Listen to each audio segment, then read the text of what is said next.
થઈએ વાયા વિરમ ગામના સારી દુનિયામાં છે જેની નામના અરે અમે થઈએ વાયા વિરમ ગામના સાલા બદમાશો સાબરમતીનું પાણી એટલું મોડું નથી પડ્યું કે તમારા જેવા હલકટો થોડે દિવસે સ્ત્રીની લાજ લૂટી જાય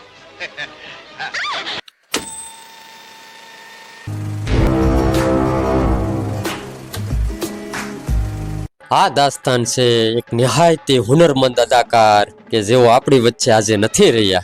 જી હા મિત્રો, ગુજરાતી ફિલ્મોના એક એવા હુનરમંદ અદાકાર કે તેઓ હવે આપણી વચ્ચે નથી રહ્યા. હાજી મિત્રો, રાજસ્થાનના રેગિસ્તાનથી શરૂ થયેલી આ દાસ્તાને પછી અભિનયના કોઈ પણ પાસાની લોક હૃદય સુધી અઢળક લોકચાહના મેળવી. હાજી મિત્રો, કે જેના ફિલ્મોના ગીતો પર પ્રફુલ્લ દવેને નેશનલ એવોર્ડ પણ મળ્યો, જેના જબાન પરથી નીકળેલા બે શબ્દો 1975ની બ્લોકબસ્ટર ફિલ્મ શોલેના વિશ્વભરમાં કાયમ માટે હાઈલાઇટ થઈ ગયેલા હમ અંગ્રેજો કે જમાને કે જેલર હે. જે હા મિત્રો, એ છે લેજેન્ડરી અભિનેતા અસરાની, ગોવર્ધન અસરાની. હાજી મિત્રો, અસરાનીનું સાચું નામ ગોવર્ધન અસરાની હતું. 1 જાન્યુઆરી 1941માં રાજસ્થાનના ગુલાબી નગરી એવા જયપુરમાં જન્મેલા ગોવર્ધન અસરાનીનો જન્મ એક સિંધી પરિવારમાં થયો.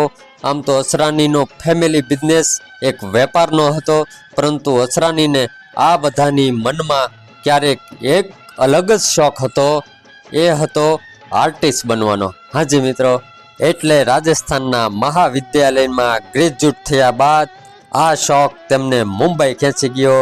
દોસ્તો, રાજસ્થાનના શિક્ષણ દરમિયાન તેમણે જયપુર ઓલ ઇન્ડિયા રેડિયો પર તેમણે એક એનાઉન્સર તરીકે અમુક સમય પૂરતી નોકરી પણ કરી. મુંબઈ આવ્યા બાદ પોતાના આઈડલ માનતા એવા હિન્દી ફિલ્મોના મહાન ડિરેક્ટર ઋષિકેશ મુખર્જી પાસે જ્યારે કામ આપવાની વિનંતી કરી, એટલે ઋષિકેશ મુખર્જીએ અસરાનીને નમ્રતાથી કહ્યું કે एक्टिंग इतना आसान नहीं है जितना तुम समझ रहे हो. बाकायदा पहले आपको एक्टिंग सीखना पड़ेगा. जब आप एक्टिंग सीख जाएंगे, इसमें पारंगत हो जाएंगे, तब आपको जरूर काम मिलेगा. એટલે અસરાનીએ પુણેમાં એફટીઆઈમાં 1966 થી 1966 દરમિયાન તાલીમ લીધી. આ તાલીમ દરમિયાન આલમ એવો રહ્યો કે અસરાનીની આ આર્ટ પ્રત્યે ધગજે અસરાનીને અભિનય તાલીમના શિક્ષક પણ બનાવી દીધા. અને પછી આગળ જતા અભિનયની દુનિયામાં કંઈક અલગ મુકામ હાસિલ કર્યું હોય એવા જયા બચ્ચન, શબાના આઝમી, શત્રુઘ્ન સિન્હા આ એક્ટરોએ અભિનયની તાલીમ અસરાની પાસેથી જ લીધી. એટલે આજે પણ જયા બચ્ચન અસરાનીને સર કહીને જ બોલાવે છે. આ એક્ટિંગનો ડિપ્લોમા લીધા બાદ, હુનર મેળવ્યા બાદ 1967માં વિશ્વજીત સાથે અસરાનીની પહેલીવાર નિહાયતી હુનરમંદ અદાકારની પડદા પર પહેલીવાર નજર આવ્યા. એ ફિલ્મ હતી હરે કાંચ કી ચૂડિયા. પણ દોસ્તો, 1969ની ફિલ્મ ધર્મેન્દ્ર સાથેની સત્યકામથી અસરાનીની નોટિસ બોલિવૂડમાં સંપૂર્ણ રીતે થઈ. પછી તો રાજેશ ખન્ના હોય કે હોય અમિતાભ બચ્ચન, રાજેશ ખન્ના સાથે 22થી પણ વધારે ફિલ્મો કરી. અને 1975ની બ્લોકબસ્ટર મૂવી તો એક અંગ્રેજોના જમાને કે જેલર હે હમ, આ સંવાદથી વિશ્વ વિખ્યાત પણ અસરાની થઈ ગયા. ગુજરાતી ફિલ્મો ઢોલિવૂડનો પડદો પણ આ અભિનયથી અળગો કેમ રહી શકે. એટલે કિશોર વ્યાસે અને અરુણ ભટ્ટે એક ફિલ્મ બનાવી. ફિલ્મ હતી મા બાપ. આ ફિલ્મ સુપર ડુપર હિટ થઈ અને આ ફિલ્મના એક ગીત હરી તું ગાડું મારું ક્યાં લઈ જા, એના માટે પ્રફુલ્લ દવેને નેશનલ એવોર્ડથી પણ નવાજવામાં આવ્યા. આના પછી ગુજરાતી ફિલ્મોમાં અસરાની સવાઈ ગયા. 1978ની ફિલ્મ સંસાર ચક્ર રહી કે રહી પંખીનો માળો, દિવાળે દીકરા રહી કે રહી પારકા પોતાના, ખરા ખરીનો ખેલ હોય કે હીરો ઘોઘે જઈ આવ્યો હોય. 1980ની ફિલ્મ વાયા વિરમગામને કોણ ભૂલી શકે.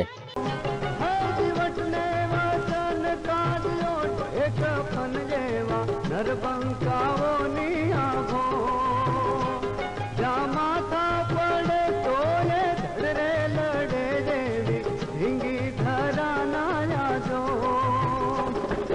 કાંબીએ જેના સંભારણા. હવે તો તને કોઈ હેરાન નથી કરતું ને આપણા અમદાવાદમાં?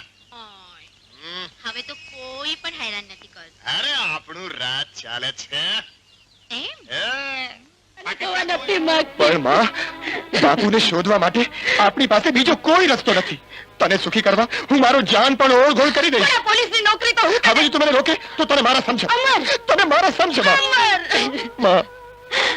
અમર,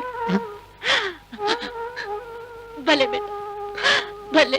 ગુજરાતી ફિલ્મોના અભિનયના એકા ગણાતા લેજેન્ડરી અભિનેતાઓ સાથે પણ અસરાનીએ પોતાની આ હુનરથી કામ કર્યું. એ રાજીવ હોય કે હોય અરવિંદ કિરાડ, દીપક ઘીવાલા હોય કે હોય કિરણ કુમાર, કે પછી મિલેનિયમ મેગાસ્ટાર નરેશ કનોડિયા સાથે જુગલ જોડીના આ અભિનયને કોણ ભૂલી શકે. અને સાસુ સપણ ફિલ્મના આ ગીતે કમાલ કરી નાખી. પ્રફુલ્લ દવેના આ સ્વરથી સજેલું આ સોંગ અમે નિસરણી બનીને દુનિયામાં આવ્યા સુપર હિટ થઈ ગયું.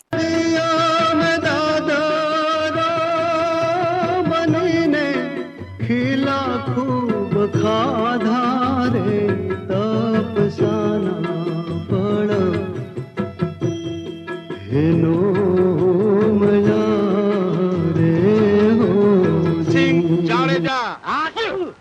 કેમ થૂકી નાખ્યું? બોલો બોલો. લોહીના કોગળા કરાવી સમજ્યા કે નહીં? મારી ત્રાળ સાંભળીને ઝાડ પડી જાય અને રાડ સાંભળીને સંધાય કમાલ ઉગડી જાય. કામની વાત કર, કામની. ચૂપ! એક મુંડીમાં દઈશ ને સીધો કુંડીમાં પડીશ. એય પકડ. લાવો, તમારું લાવો. પકડ. શું છે બોલ? છોડી દો ને, છોડી દો ને, છોડી દો ને ભાઈ સાહેબ, મોટા ભાઈ. છોડી દો ને. છોડી દે.